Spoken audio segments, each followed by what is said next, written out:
మా ఫామ్లో పండినటువంటి బొబ్బర్లు అలసందలు అంటారు, బొబ్బర్లు అంటారు. వీటిని స్టోర్ చేసుకోవాలంటే బొబ్బర్ల పళ్ళంగా స్టోర్ చేసామనుకోండి అవి పుచ్చిపోతే ఎందుకు పనిచేయవు, మొత్తం పౌడర్ అయిపోతుంది.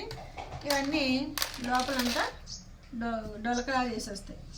మనం ఎప్పుడైనా సరే స్టోర్ చేసుకొని నిల్వ ఉంచుకోవాలంటే విసురుకొని పెట్టుకోవాలి. నేను వీటిని తిరగల్లో వేసి విసురుతున్నా. విసిరేసి కొంచెం లైట్గా చెరిగేస్తే పొట్టు అది ఆ విధంగా వస్తుంది. దాన్ని మనము ఎక్కువ పొట్టు తీయొద్దు, ఎందుకంటే పొట్టుతో తింటే ఫైబర్ ఎక్కువ ఉంటుంది కాబట్టి పొట్టు కొంచెం అయితే ఉంచుకుందాము. ఉంచుకొని దీన్ని విసురుకొని చెరిగి ఆ విధంగా వచ్చిన దాన్ని ప్యాక్ చేసుకొని స్టోర్ చేసుకుంటే మళ్ళీ 1 year వరకు బాగుంటుంది అనమాట.